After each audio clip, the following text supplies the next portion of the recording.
Дорогие друзья, продолжаем прямой эфир на телеканале «Доктор». И прямо сейчас поговорим о храпе и об апное. Немногие знают до сих пор, чем они отличаются, но все слышали о том, что храп и апноэ взаимосвязаны, и что это опасные достаточно состояния. В чем же скрытые опасности храпа? Как храп и апноэ могут влиять на давление, на развитие сахарного диабета? Как это влияет на бессонницу?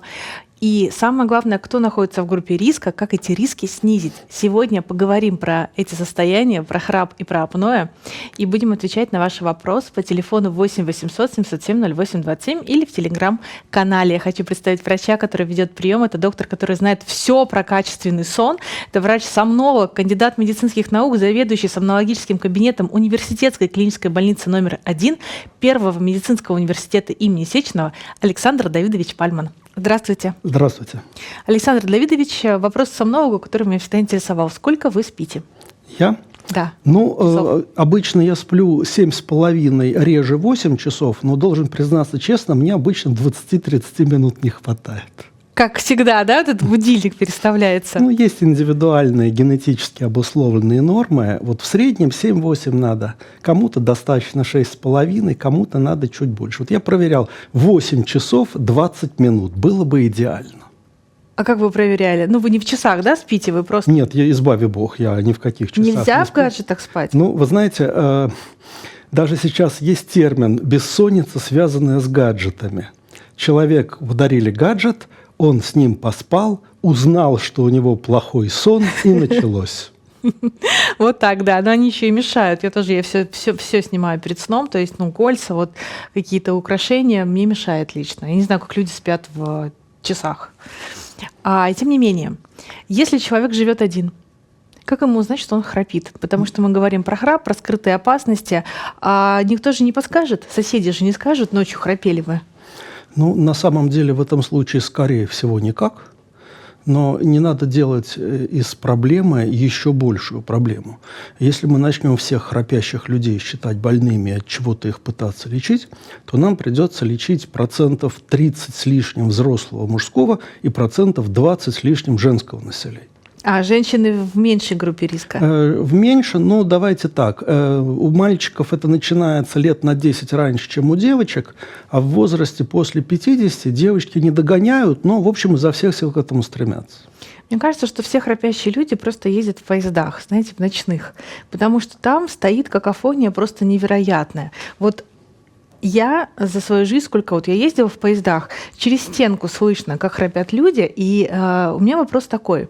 Какой храп считается патологическим? Давайте так. Храп, в принципе, не может считаться патологическим. Согласно современным классификациям, храп – это вариант нормы. Шумная норма, мешающая норма, но все-таки норма. А если этот храп начинает сопровождаться остановками дыхания, и этих остановок дыхания много, тогда начинается проблема. То есть, если человек храпит, это не значит, что он болен. Но если мы говорим о той болезни, про которую сегодня хотели упомянуть, про болезнь остановок дыхания, апноэ сна, то эти люди все храпят. И чем громче и регулярнее храпит человек, тем больше вероятность, что у него эти остановки дыхания есть. Поэтому, когда человек имеет патологический такой храп, если возвращаться к вашей терминологии, то, наверное, этот человек так или иначе об этом узнает. Полу в шутку, полу всерьез. Приходит пациент, говорю, как у вас это давно? Он рассказывает, что у него все это многие годы. Говорю, а чего же вы только сейчас-то ко мне пришли? А я тут, доктор, на днях ночным поездом из командировки возвращался. И, спрашиваю я, приблизительно зная ответ, доктор, я думал, что утром меня всем вагоном убьют. А вагон был купейный. Да. Наши североамериканские коллеги, которые любят всякие красивые сравнения, подсчитали, что звук храпа пациента с тяжелой степенью апноэ сна по децибелам может быть сравним со звуком взлетающего одномоторного спортивного самолета. Я охотно в это верю, если честно. Особенно знаете, пожилые люди бывают очень сильно храпят. Почему с возрастом как-то ослабевает стенка или что? Нет, просто храп, или в том числе и храп с остановками дыхания, это производная от многих факторов, включая возраст. То есть чаще мужчины – фактор пола, чаще полные люди – фактор веса и возраст. Но на самом деле кривая здесь не имеет такой какой-то прямолинейности. Вот где-то от 35-40 до 55-60, ну 65. Чем старше, тем больше вероятность, чем хуже. А вот у совсем возрастных пациентов оно как-то уже находится в каком-то стабильном средневзвешенном состоянии. А от чего вообще зависит, будет человек храпеть или нет? Вот я могу захрапеть, если я заснула в каком-нибудь, не знаю, в поездке, сидя заснула, вот так вот голова, и я могу проснуться от того, что, я слышу звук храпа своего. Это вы просто спали в неудобной позе и поверхностно, поэтому вы подбудились. Да, но из-за чего все-таки люди храпят? Если это случается у вас, то в вашем возрасте, телосложении, пропорциях лица и так далее, это, наверное, какая-то лор-проблематика, надо дойти до лор-врача в первую очередь. Нет, это только если сидя заснуть. Вы сказали, я ответил. Все-таки, да? Вот, лор вещей есть. Но, в принципе, основное, понимаете, смысл какой? Основное происхождение храпа – это колебание стенок глотки. Чаще всего это ротоглотка. Уровни могут быть разные, но ротоглотка чаще всего. И вот человек уснул, и у него расслабились все мышцы. Мышцы у него расслабились, и в какой-то момент мышцы глотки стали дряблыми и вялыми, что они начинают колебаться в воздушном потоке и хлопать, как флаг на ветру. И вот флаг создает звук хлопающий, а глотка создает в этот момент звук храпа. Если мышцы еще больше расслабляются, я говорю про глотку, то амплитуда этих колебаний становится совсем велика, и если вот храпа-то чуть-чуть, то в какой-то момент он и закрылось. Вот это то самое апноэ. Человек пытается вдохнуть, а воздух не проходит. Почему у одних людей расслабляется в той степени, что появляется храп, а у других в той степени, что этот храп трансформируется в апноэ, сказать можно не всегда. Собственно, поэтому идеальных таблеток от апноэ так и не найдено. Вот есть еще раз пол, возраст, вес, а еще некий фактор X, который мы, к сожалению, до сих пор пока не знаем. Может, подушка, матрас? Нет. Сухость воздуха? Все понемножку, но еще раз, вот классический образ моего пациента. Мужчина, 55, вес максимально стремится к росту. Допустим, он весит там 150 килограммов. И вот передо мной сидят трое таких моих потенциально идеальных пациентов. Один и правда тяжелый апноэ, второй просто храпит, а третий даже не храпит, и объяснить, почему так происходит, я в ряде случаев не могу.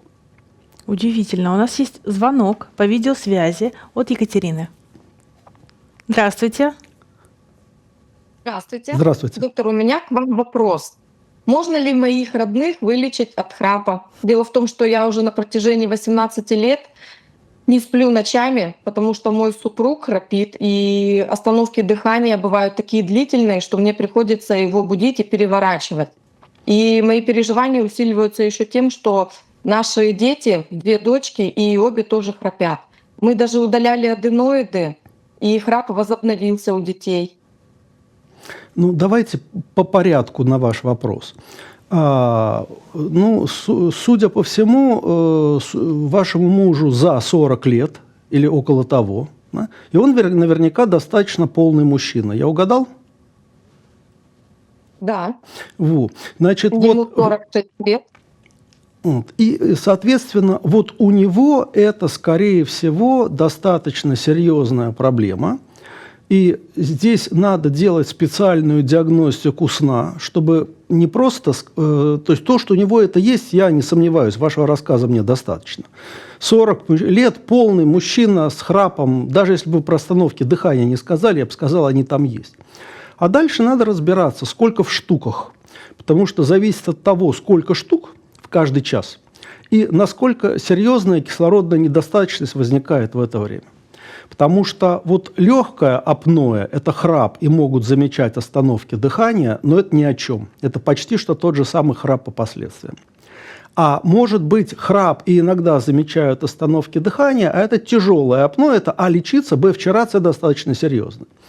Поэтому здесь, в зависимости от того, где живете, если вы живете где-то в Москве или недалеко от Москвы, пожалуйста, ваш муж может прийти ко мне на консультацию, и мы с ним решим, что надо делать. Я не знаю, насколько это правило здесь сработает. Попробуйте после эфира еще раз позвонить в студию. Я попрошу, чтобы вам дали мой рабочий телефон. Либо где-то в вашем регионе живущий специалист. Мы, к счастью, теперь не вымирающий вид, занесенный в Красную книгу. И, в общем, найти врача-сомнолога, который занимается нарушениями дыхания во время сна, это не есть сверх какая-то героическая задача.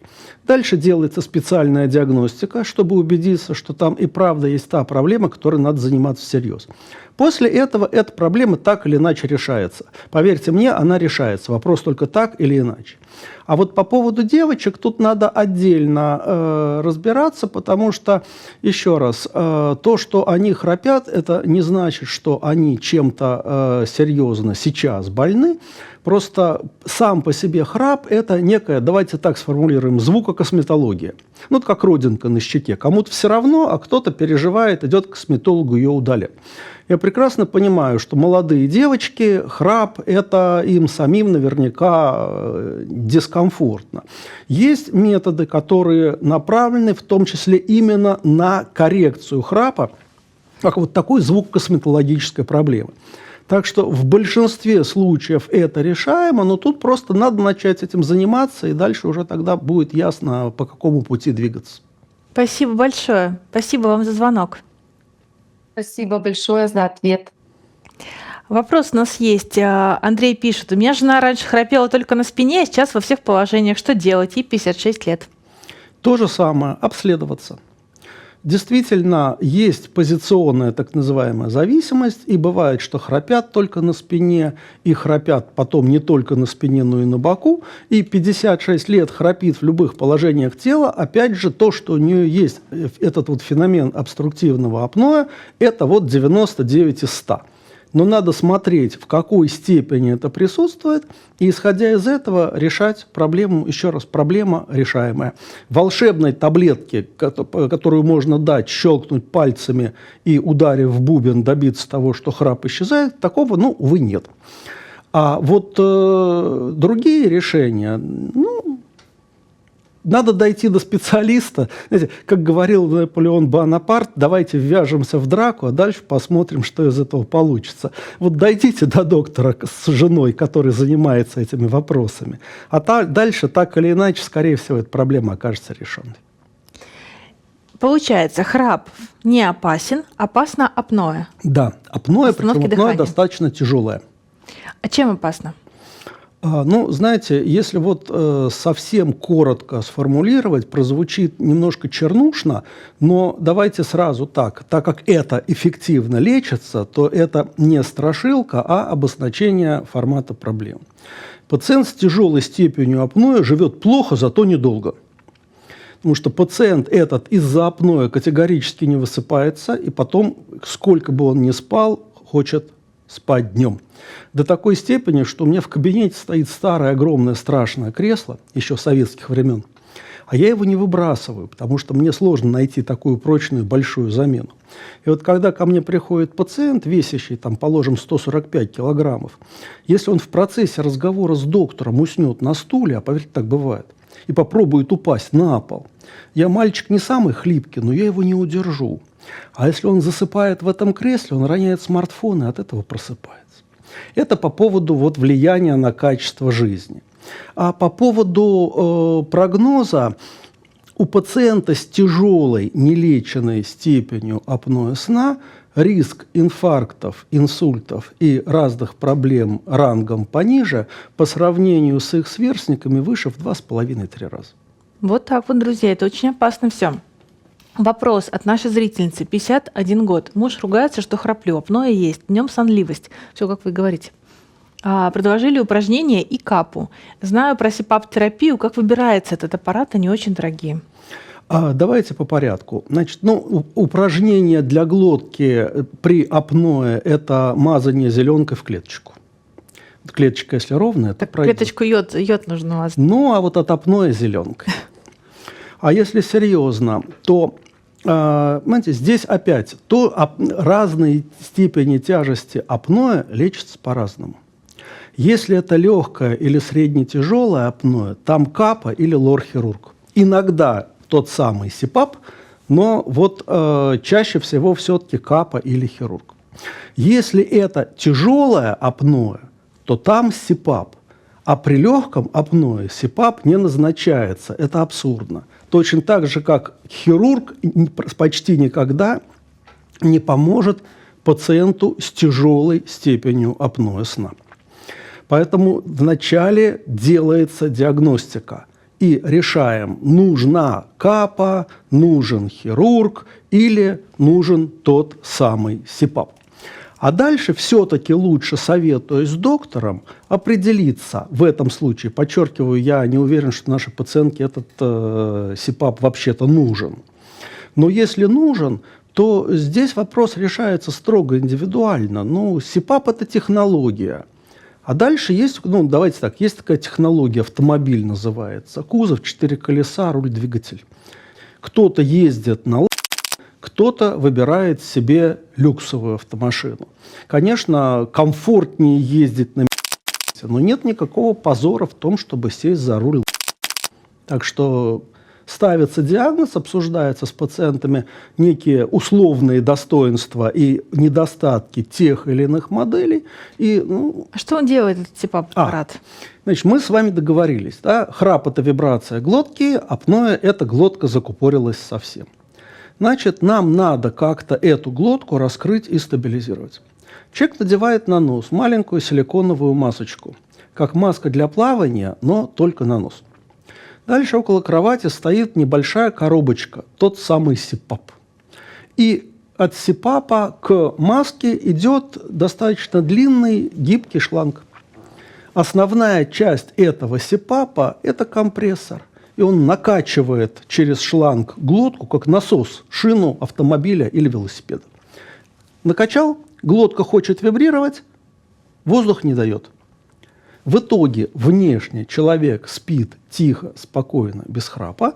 По сути, он нормально дышит, хорошо спит, высыпается и хорошо себя чувствует. А модель выбирается уже после консультации? Модель выбирается после консультации и в обязательном порядке диагностики. У нас есть звонок от нашей зрительницы Галины. Давайте узнаем, какая у Галины история. Вы в прямом эфире. Добрый день. Добрый день. Здравствуйте, доктор. Здравствуйте, ведущая.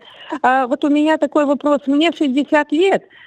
Я не храплю, но, как муж говорит, ты посапываешь ночью. Но утром я всегда просыпаюсь с очень тяжелой головной, с головой тяжелой, прямо даже боль, сказала бы, с головной болью. Это практически ежедневно бывает. Бывает ли это, связано ли это с храпом, или все-таки там другая причина будет? Значит, давайте так. Пункт первый. Если у человека храп с остановками дыхания, это действительно бывает причиной и ночной артериальной гипертонии, и утренних головных болей. Но все-таки пациент с достаточно тяжелой формой апноэ сна – это достаточно регулярный и достаточно громкий храп. Если вы только посапываете, то, вы знаете, дистанционно ставить диагнозы «дурной тон», давайте так тактично сформулируем, что вероятность того, что у вас есть апноэ, причем то, которое может приводить к таким головным болям утром, весьма невелика. Так что, скорее всего, это какая-то проблематика по части докторов-невропатологов. Я бы советовал начать вам с них. Спасибо большое вам за звонок.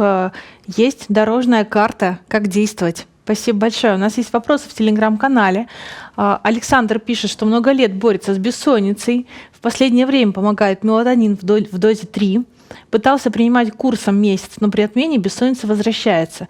Принимаю уже несколько месяцев. Как долго можно принимать мелатонин в дозировке 3? Пожизненно. Пожизненно? Ну, я не знаю, насколько это универсальное решение, которое можно порекомендовать всем. Опять же, я не знаю, сколько лет моему тезке и так далее.